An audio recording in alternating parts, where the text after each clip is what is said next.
इंदौर में 3 दिवसीय नर्मदा साहित्य मंथन की शुरुआत हुई। देवी अहिल्या विश्वविद्यालय में आयोजित हो रहे इस मंथन में 3 दिन में कई जानी मानी हस्तियां शामिल हो रही हैं। कार्यक्रम के उद्घाटन सत्र में आरएसएस के राष्ट्रीय कार्यकारिणी सदस्य सुरेश सोनी ने खंडन मंथन की परंपरा पर संबोधित किया। सुरेश सोनी ने कहा, ऐसा नहीं है, जितना वेस्ट का मूवमेंट है वो एनवायरनमेंट अलग मानता है और मनुष्य, और आज का वेस्टर्न एनवायरनमेंट का सारे आंदोलन की प्रेरणा एनवायरनमेंट से प्रेम के कारण पैदा नहीं हुई, आदमी को तकलीफ होने लगी इसके कारण हुई है।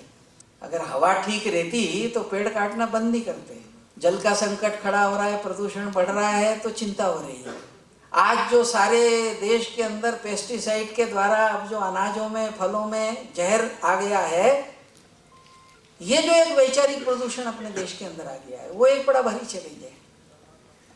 तो बदलना है तो उसके लिए भी एक ही उपाय है कि जो हमारे यहाँ पर कहा गया है कि प्रकृति के सभी हिस्से हैं, मनुष्य भी उसका एक अंग है, पशु भी उसका अंग है, पक्षी भी अंग है, वनस्पति भी अंग है उसका। और इसलिए ये प्रकृति की पूजा, प्रकृति को एक डिवाइन समझना, उसके साथ व्यवहार वैसा करना, इसकी जो हमारे दैनंदिन जीवन की जीवन दृष्टि और हमारी जो जीवनचर्या थी, आज के युगानुकूल हमको उसको, इसलिए वैचारिक विमर्श केवल इंटेलेक्चुअल विमर्श का विषय नहीं है।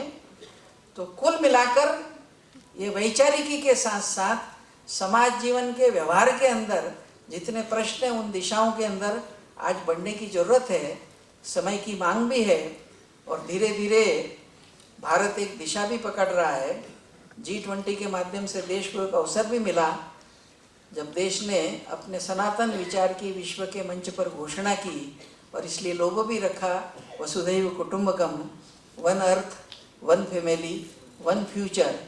उस विचार की और जो मांग है विश्व की, उसकी पूर्ति के लिए आने वाले 20-25 वर्षों के अंदर भारत का समाज खड़ा हो, भारत का दर्शन हमारे विचारों में आचारों में अभिव्यक्त हो, और ऐसी दिशा में बढ़ने के लिए इस प्रकार का इस विद्या के क्षेत्र में चिंतन करने वाले ऐसे सभी बंधुओं के आप इस प्रकार के कार्यक्रम इस विषय को आगे बढ़ाने में सार्थक बने।